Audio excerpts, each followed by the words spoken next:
प्रभु मुझे सहारा है तेरा, जग के पालनहार। कार्तिक मास महात्म्य की कथा करो विस्तार। जय श्री राम, जय हनुमान जी, जय श्री हरि विष्णु जी भक्तों। कार्तिक मास अपने आप में एक बहुत ही पुण्य फल देने वाला मास है। जो भी भक्त कार्तिक मास में श्री हरि विष्णु जी की पूजा अर्चना पूरे भक्ति भाव से करते हैं, विष्णु जी की कृपा उन पर हमेशा बनी रहती है। वे इस लोक में सुख को भोग कर अंत में वैकुंठ धाम को प्राप्त होते हैं। राजा पृथु बोले, हे नारद जी, आपने कार्तिक मास में स्नान का फल कहा, अब अन्य मासों में विधि पूर्वक स्नान करने की विधि, नियम और उद्यापन की विधि भी बतलाइए। देवर्षि नारद ने कहा, हे राजन, आप भगवान विष्णु के अंश से उत्पन्न हुए हैं, अतः यह बात आपको ज्ञात ही है। फिर भी आपको यथाचित विधान बतलाता हूँ। अश्विन माह में शुक्ल पक्ष की एकादशी से कार्तिक के व्रत करने चाहिए। ब्रह्म मुहूर्त में उठकर जल का पात्र लेकर गांव से बाहर पूर्व अथवा उत्तर दिशा में जाना चाहिए। इसके बाद जो मनुष्य मुख शुद्धि नहीं करता, उसे किसी मंत्र का फल प्राप्त नहीं होता। अतः दांत और जीभ को पूर्ण रूप से शुद्ध करना चाहिए और निम्नलिखित मंत्रों का उच्चारण करते हुए दातुन तोड़नी चाहिए। हे वनस्पते, आप मुझे आयु, कीर्ति, तेज, प्रज्ञा, पशु, संपत्ति, महाज्ञान, बुद्धि और विद्या प्रदान करो। इस प्रकार उच्चारण करके वृक्ष से 12 अंगुल की दातुन ले। दूध वाले वृक्षों से दातुन नहीं लेनी चाहिए।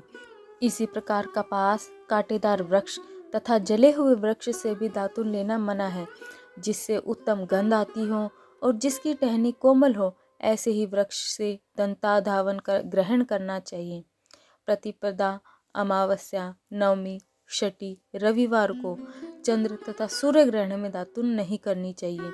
तत्पश्चात भली भांति स्नान करके फूलमाला, चंदन और पान आदि की पूजा सामग्री लेकर प्रसन्नचित व भक्तिपूर्वक शिवालय में जाकर सभी देवी देवताओं की अर्घ्य, आचमनीय आदि वस्तुओं से पृथक पृथक पूजा करके प्रार्थना एवं प्रणाम करना चाहिए। फिर भक्तों के स्वर में स्वर मिलाकर श्री हरि जी का कीर्तन करना चाहिए। मंदिर में जो गायक भगवान श्री हरि का कीर्तन करने आए हों, उनका माला, चंदन, तांबूल आदि से पूजन करना चाहिए, क्योंकि देवालयों में भगवान विष्णु को अपनी तपस्या, योग और दान द्वारा प्रसन्न करते थे। परंतु कलयुग में भगवत गुणगान को ही भगवान श्री हरि को प्रसन्न करने का एकमात्र साधन बताया गया है। नारद जी राजा पृथु से बोले, हे राजा, एक बार मैंने भगवान से पूछा कि हे प्रभु, आप सबसे अधिक कहाँ निवास करते हैं? तो इसका उत्तर देते हुए भगवान ने कहा, हे नारद, मैं वैकुंठ या योगियों के हृदय में ही निवास नहीं करता, अपितु जहाँ मेरे भक्त मेरा कीर्तन करते हैं, मैं वहाँ अवश्य ही निवास करता हूँ। जो मनुष्य चंदन, माला आदि से मेरे भक्तों का पूजन करते हैं, उनसे ही मेरी ऐसी प्रीति होती है जैसे कि मेरी पूजन से भी नहीं होती।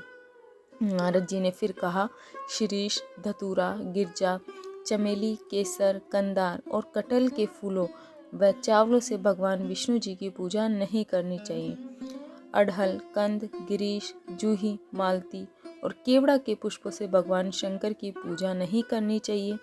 जिन देवताओं की पूजा में जो फूल निर्दिष्ट है, उन्हीं से उनका पूजन करना चाहिए। पूजन समाप्ति के बाद भगवान से क्षमा प्रार्थना करनी चाहिए। हे सुरेश्वर, हे देव, न मैं मंत्र जानता हूँ न मैं क्रिया, मैं भक्ति से भी हीन हूँ। मैंने जो कुछ भी आपकी पूजा की है उसे पूरा करें, ऐसा भगवान जी से प्रार्थना करनी चाहिए।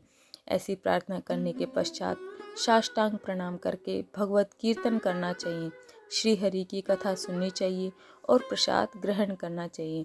जो मनुष्य उपरोक्त विधि के अनुसार कार्तिक व्रत का अनुष्ठान करते हैं, वह जगत के सभी सुखों को भोगते हुए अंत में मुक्ति को प्राप्त करते हैं।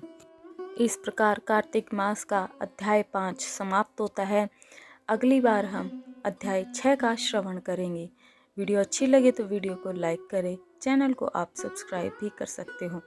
जय श्री राम, जय हनुमान जी, जय श्री हरि विष्णु जी भक्तों। आप सभी का दिन शुभ और मंगलमय हो।